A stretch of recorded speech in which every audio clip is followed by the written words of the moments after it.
Good evening. Welcome to our Bible study tonight.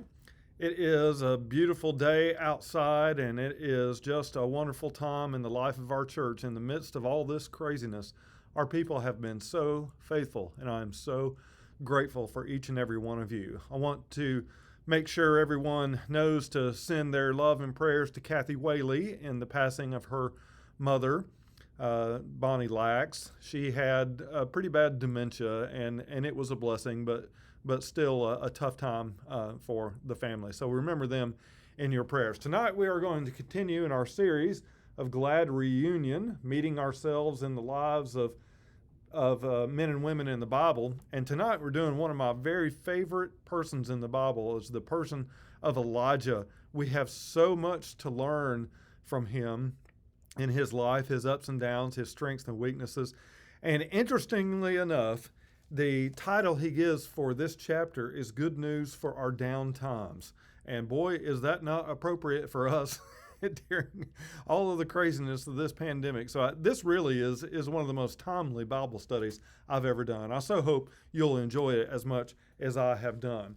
Well, there are so many miraculous things that happen during Elijah's life. It's almost there's almost too many to mention, but there's certainly one aspect of it that almost nothing that he did was ordinary or predictable. To this day, it is Elijah whom the Jewish people expect to return and announce the coming Messiah at their Passover festivals. If you have ever been to our Jewish friend's home during the time of Passover, when they have the meal, they leave the door open and they leave an empty seat at the table. And when they begin their meal, they check to see if Elijah is coming to announce the Messiah. And the way I found out about this is when I was in the seminary, Dr. Gannon told a story about a Jewish family that he had converted to Christianity. That by itself just shows you what an incredible minister he was. But when they had their Passover, he went to their home and had the meal with him. And instead of saying, he is not here, they said, he is here. And that was their way of converting from Judaism to Christianity. Isn't that interesting? So the person of Elijah is very, very important to our Jewish friends, and for good reason. Well, what was he like? Well, for one, he was someone who had extraordinary courage. We don't often hear this. You understand this is very ancient times, but even then, he was a rugged kind of individualist. The way he is described is not far from what John the Baptist would have been like. We always associate that with John the Baptist, but not necessarily anybody else. It says he was a rugged man living in a most dangerous way, out alone in the wilds of nature. It says, like his ancestor Abraham, Elijah was one of history's first true individualists, a man who dared to set out on his own. And boy, does that not come out in his story. It says Elijah had another kind of courage as well, the courage to go against prevailing customs and norms. That sounds so simple, but it's really not. And when people really go against their culture for whatever reason, that usually has a lot of bad energy associated with it. Well, in this instance, he was living with a widow in Phoenicia. He was boarding with her, is the term that it used. And this woman's son became so ill that he stopped breathing. And not only did Elijah take him up on the roof to pray for him, but it appears that he engaged in some type of mouth-to-mouth resuscitation, which was unheard of during his time. And you have to put it in the context of the culture. Remember all of those Old Testament rules about not touching dead bodies. So here's Elijah not only showing his courage, but really his willingness to go against the culture of his day. That was a seed for what was to come, because he was so willing to do so much. And that is where we get to where he had these disagreements with the king himself. The king was Ahab. You'll remember that name. He was not a good king. He was married to Jezebel. That's going to be important to the stories here in a minute. But there's an occasion where the king is out traveling and he comes across Elijah, and he describes him as the troubler of Israel. So obviously he was willing to go against the king. And what does he do in response to the king? To the king, remember, he says, "No, you are wrong, Ahab. It is you who are troubling Israel with your apostasy. What does apostasy mean? It means letting other gods in. And even though Ahab claimed to be a Jew, he married Jezebel, who was a very prominent worshiper of Baal. And that's where that big showdown with Elijah came with the prophets of Baal. And you'll remember this story that they gathered on the mountain to see whose God was going to be real, and Baal had 450 priests there to try to light their altar, and he gave them all day to do it. And of course, they were unable to. And then on his first try, God brought the fire and proved that Yahweh was God.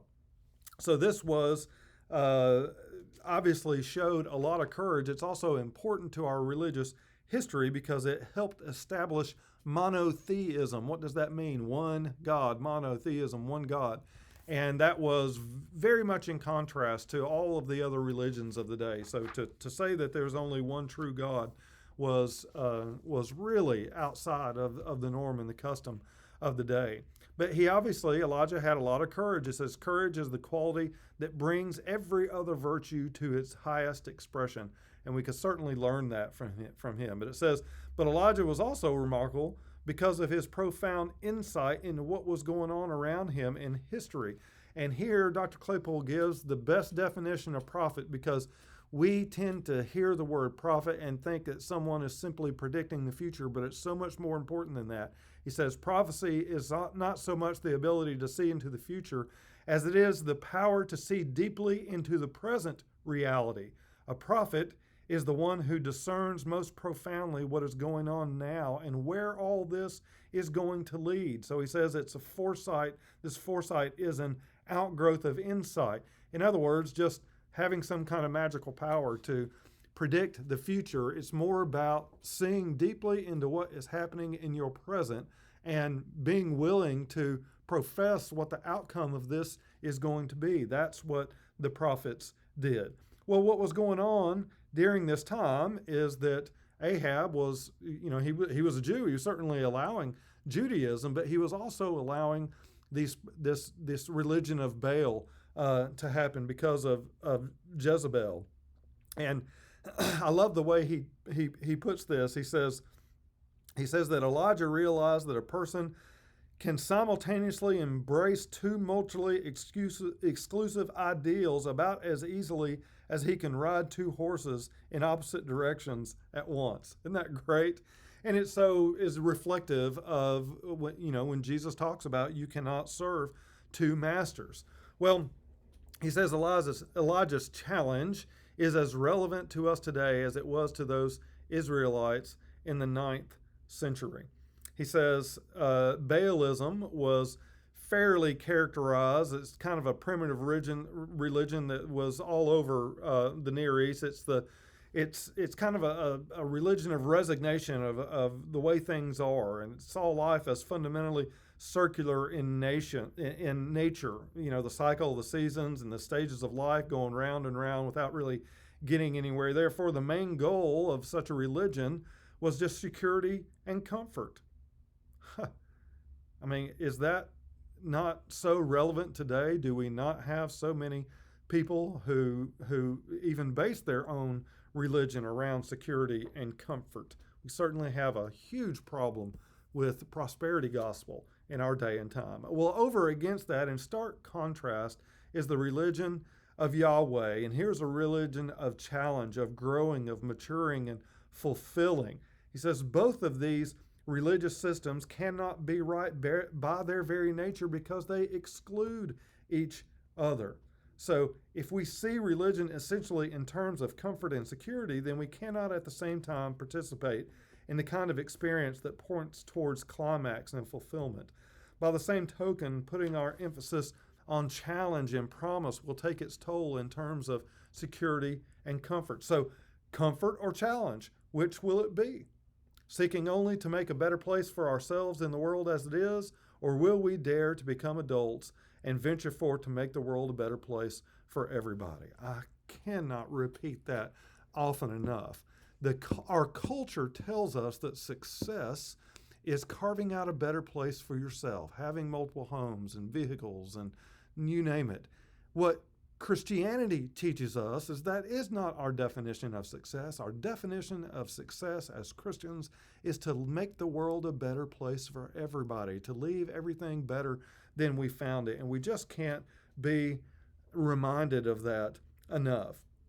Dr. Claypool says he was a man of courage and insight who could both stand up to life and see deeply into life. But the Bible is always very honest about the people that it teaches us about. And for all these obvious strengths that he had, he did have weaknesses as well, and the Bible is very candid about them. He had courage, but he also had times of fear and cowardice and despair. Now, this is one of the most insightful parts of the story of Elijah that I just love to tell because it gets us past third grade Sunday school. We see that story of him defeating the prophets of Baal as this, singularly just, big win. And in reality, what happened is that Elijah had those 450 prophets of Baal killed after that. And he makes the point that they could have been converted.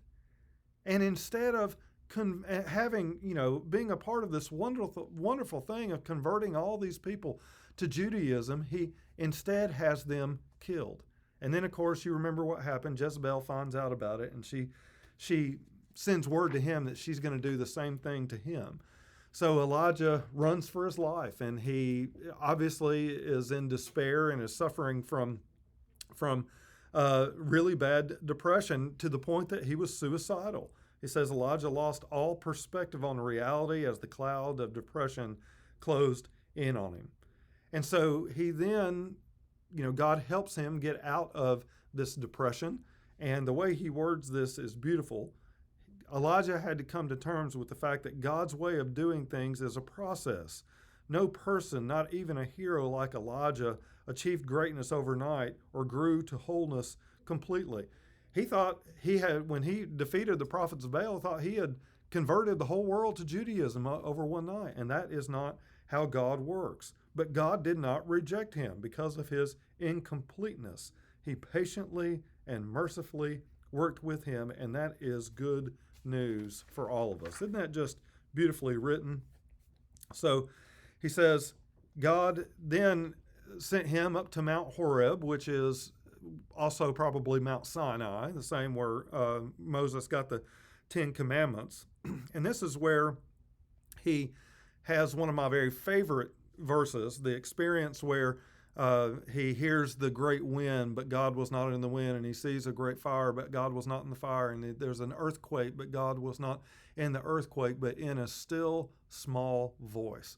I love that passage for many reasons. It's actually one of the few that I prefer in the King James Version than any of the others because it's so beautifully written there. But it says, God reminded him that the ultimate redemptive instrument was not wind or fire or earthquake, but the still small voice, winning the affection of the individual heart.